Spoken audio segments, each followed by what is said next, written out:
Hello student, आज अपन solve करने वाले हैं 10th क्लास का साइंस का पेपर जो भी राजस्थान बोर्ड आरबीएसई 2023 के अंदर जो एग्ज़ाम हुआ है वो वाला। साइंस के अंदर अपन सिर्फ फिजिक्स वाला पार्ट सोल्व करेंगे और ये जो एग्ज़ाम होता है 3 घंटे 15 मिनट का होता है, 3 आवर 15 मिनट का होता है और इसका जो मार्क्स होता है, टोटल मार्क्स होता है, मैक्सिमम मार्क्स होता है वो 80 होता है। 20 मार्क्स यहाँ से भेजते हैं राजस्थान बोर्ड में, आरबीएसई बोर्ड में। तो टोटल जो मार्क्स हो गए वो हो गए 100। तो स्टूडेंट इसमें पहला जो क्वेश्चन है वो है example of renewable source of energy is. तो रिन्यूएबल सोर्स वो होता है स्टूडेंट जो अनलिमिटेड होता है और अपन को नेचर से मिलता है और जो फ्री ऑफ कॉस्ट होता है। तो पेट्रोल, कोल और वुड ये स्टूडेंट क्या होते हैं, लिमिटेड हैं और इनसे बार बार एनर्जी अपन नहीं बना सकते। एक बार एनर्जी गेन कर ली उसके बाद एनर्जी क्रिएट नहीं कर सकते। लेकिन विंड एनर्जी है, एयर वाली है, वो अपन लाइफ टाइम तक बना सकते हैं और ये कभी ख़त्म नहीं होगी। तो इसमें ऑप्शन आ जाएगा ए। अगला जो क्वेश्चन है reflection of light, reflection on the mirror, plane mirror पे बेस्ड है। तो इसमें इंसिडेंट रे का इंसिडेंस एंगल 30 डिग्री दे रखा है और रिफ्लेक्टेड एंगल पूछा है। तो लॉ ऑफ रिफ्लेक्शन एंगल आई बराबर एंगल आर। तो इसमें 30 डिग्री बराबर 30 डिग्री, तो आंसर हो जाएगा डी।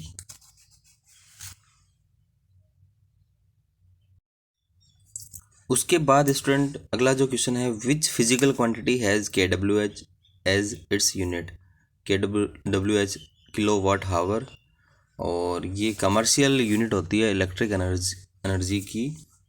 तो स्टूडेंट किलो का मतलब होता है नंबर 10⁻³ और आपके वाट क्या होता है इसके अंदर, पावर का यूनिट होता है and power equal to work done by time, तो जूल बाय सेकंड।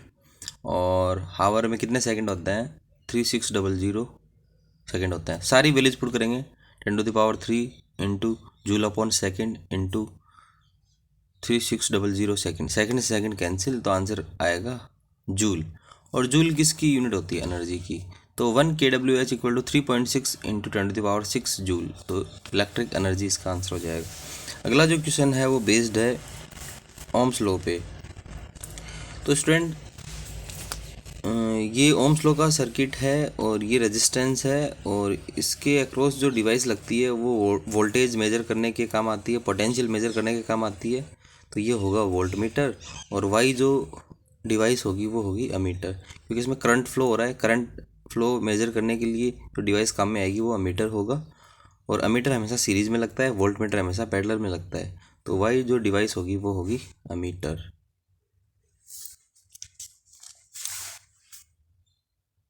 अगला जो क्वेश्चन है वो मैग्नेट पे बेस्ड है। मैग्नेट के अगर सेम पोल नियर में आते हैं तो वो होगा रिपल्शन और अगर अपोजिट पोल्स आते हैं तो वो होगा अट्रैक्शन। तो लाइक पोल का मतलब होता है सेम पोल्स, तो यहाँ पे आ जाएगा रिपेल और यहाँ पे अगर अनलाइक होता तो यहाँ पे आ जाता अट्रैक्शन। अगला जो क्वेश्चन है, एक फिजिकल क्वांटिटी दे रखी है आपके पास, P इक्वल टू 5 ओम और Q equal to 8 into 10⁻⁻4 ohm metre. तो स्टूडेंट ओम है इसका मतलब ये क्वांटिटी रेजिस्टेंस है और ओम मीटर है इसका मतलब ये क्वांटिटी रेजिस्टिविटी है। तो ये क्वेश्चन यूनिट बेस्ड ही है। अगर यूनिट का आइडिया है तो आप इसको इजीली सोल्व कर सकते हो। और दूसरी बात ये है कि इसने बोला है कि अगर कंडक्टर की लेंथ अपन हाफ कर दें तो P और Q के वैल्यूज़ क्या होंगे, क्या चेंजमेंट आएगा, क्या इफेक्ट होगा। तो रजिस्टिविटी पे लेंथ और cross section area of the conductor कोई असर नहीं होता है। तो resistivity will not change. Resistivity depend on nature of substance, not on length as well as area of the conductor. उसके बाद जो रेजिस्टेंस होता है वो लेंथ के डायरेक्टली प्रोपोर्शनल होता है और अगर लेंथ अपन हाफ कर देंगे तो रेजिस्टेंस भी कितना हो जाएगा, हाफ। तो इसका आंसर आ जाएगा 2.5 और ये हो जाएगा Q हो जाएगा same, does not change. Resistivity does not change, resistance will half. अच्छा, अगर लेंथ अपन L/4 कर देते तो ये भी 5/4 ओम आंसर हो जाता। उसके बाद स्टूडेंट अगला जो क्वेश्चन है कि why two magnetic field lines does not intersect each other. अच्छा, ये लाइंस कभी इंटरसेक्ट नहीं करती हैं और अगर ये लाइंस एक दूसरे को इंटरसेक्ट करती तो क्या होता वो अपन समझेंगे। पहली बात तो ये कि मैग्नेटिक फील्ड लाइंस यूनिडायरेक्शनल होती हैं, इनकी एक ही डायरेक्शन होती है। एक ही डायरेक्शन होती है, और अगर ये इंटरसेक्ट करती तो क्या होता, इंटरसेक्ट करने के बाद यहाँ पे कटिंग पॉइंट बनता है, उस कटिंग पॉइंट पे टेंजेंट बन जाती दो, और दो टेंजेंट रिप्रेजेंट करती टू डायरेक्शन बाई डायरेक्शनल, जो कि इम्पॉसिबल है, जो कि गलत है, क्योंकि magnetic field lines by directional नहीं हो सकती, इनकी डायरेक्शन टू नहीं हो सकती, इसलिए ये एक दूसरे को इंटरसेक्ट नहीं करेंगी। अगला क्वेश्चन है स्टूडेंट, अपन को एक सोलेनॉइड के around magnetic field lines represent करनी है, ड्रॉ करनी है, तो वो सेम मैग्नेट बार की तरह ही शो होंगी। अपन एक वोल्टेज सोर्स लेंगे, इसमें करंट पास कर देंगे। सोलेनॉइड होता क्या है, एक कॉपर वायर को अपन रैप कर देते हैं in the form of rings, in the form of circle, तो वो बन जाएगा सोलेनॉइड। तो सेम मैग्नेट बार की तरह ही मैग्नेटिक फील्ड लाइंस, ये क्वेश्चन काफ़ी बार पूछा गया है बोर्ड एग्जाम में। अपन सिर्फ फिजिक्स वाला पार्ट सोल्व कर रहे हैं स्टूडेंट, अपन बायो और केमिस्ट्री सोल्व नहीं कर रहे हैं। अगला जो क्वेश्चन है स्टूडेंट वो है define magnification of lens. Magnification का मतलब होता है कि कोई लेंस इमेज की साइज में कितना इंप्रूवमेंट करता है, कितना डिक्रीमेंट करता है एज कम्पेयर टू ऑब्जेक्ट। तो it is a ratio of height of image and height of object. ये एक यूनिटलेस क्वांटिटी होती है, या फिर दूसरा फॉर्मेट हो सकता है, it is a ratio of distance of image and distance of object. Object distance और इमेज डिस्टेंस का भी रेशियो हो सकता है, और height of image and height of object का रेशियो भी हो सकता है। ये एक यूनिटलेस क्वांटिटी है मैग्नीफिकेशन। अगर m का आंसर नेगेटिव आता है, इसका मतलब इमेज बनेगी रियल एंड इन्वर्टेड। अगर m का आंसर पॉजिटिव आता है तो इमेज बनेगी वर्चुअल एंड इरेक्ट। अगर m का आंसर 2 आता है तो इमेज डबल हो गई as compare to object.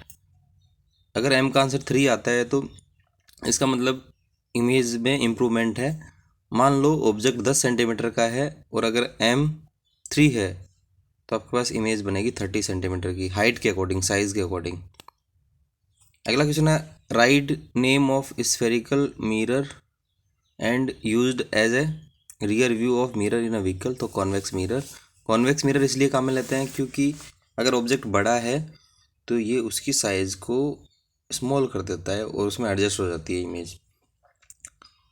Convex mirror object की साइज के कंपेयर में इमेज की साइज को छोटा कर देता है।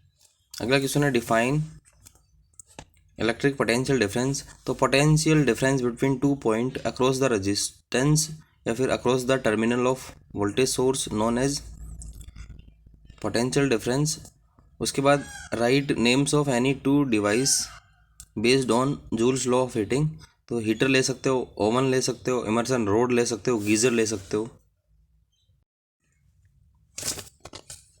अगला क्वेश्चन है अपन को सीरीज कॉम्बिनेशन ऑफ रेजिस्टेंसेस का डेरिवेशन सोल्व करना है। तो student R1 R2 R3 resistance ले लेंगे, और इस पे वोल्टेज ड्रॉप होगा V1 V2 V3।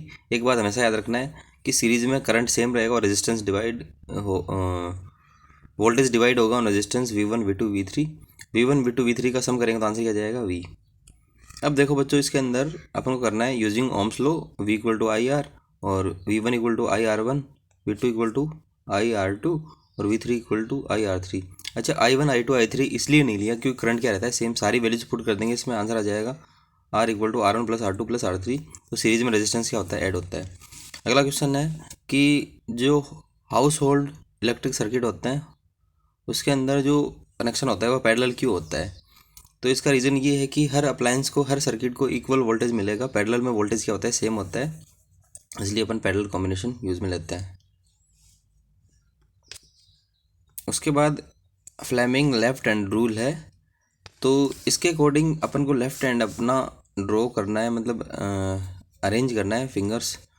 और इसमें क्या करना है, जो इंडेक्स फिंगर होती है ये रिप्रेजेंट करती है मैग्नेटिक फील्ड, और जो इंडेक्स फिंगर के अलावा मिडिल फिंगर होती है वो रिप्रेजेंट करेगी इंड्यूस करंट, और थंब रिप्रेजेंट करेगा मोशन ऑफ द कंडक्टर। और तीनों 90 पे होते हैं ये, इंडेक्स फिंगर, मिडल फिंगर और ये थंब, तीनों 90 पे होता है। मैग्नेटिक फील्ड, इंड्यूस करंट, जो करंट बन रहा है कंडक्टर के अंदर, और मोशन ऑफ द कंडक्टर।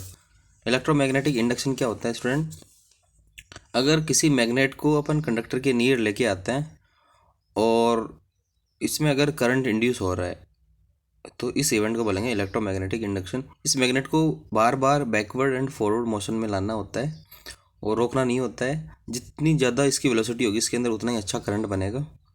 इसमें जैसे ही इस मैग्नेट का मैग्नेटिक फील्ड इंसर्ट होता है तो मैग्नेटिक फ्लक्स बनता है, और जैसे आप आगे पीछे करोगे तो मैग्नेटिक फील्ड लाइंस कभी ज़्यादा कट करेंगी कभी कम कट करेंगी, इससे फ्लक्स में चेंज आता है। फ्लक्स में जहाँ पे चेंज आएगा वहाँ पे इंड्यूस ईएमएफ वोल्टेज बनता है, उस वोल्टेज से करंट पैदा होता है, करंट बनता है। इंड्यूस का मतलब ही होता है किसी चीज़ का बनना, पैदा होना।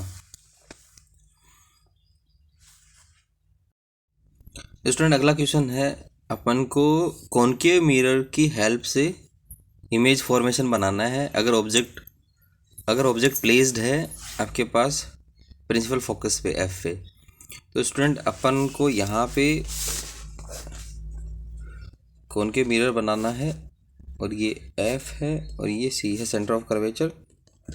ऑब्जेक्ट यहाँ पे रखना है, तो एक रे डालनी है अपन को सेंटर ऑफ कर्वेचर के अकॉर्डिंग, तो ये उसी एंगल से वापस आ जाएगी।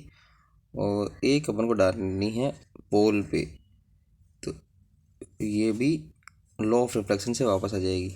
तो ये रेज पैरेलल नहीं बनेंगी और इन्फिनिटी पे मीट होंगी, कट करेंगी, तो इमेज अपन को मिलेगी एट इन्फिनिटी और साइज होगा वेरी लार्ज, एन लार्ज।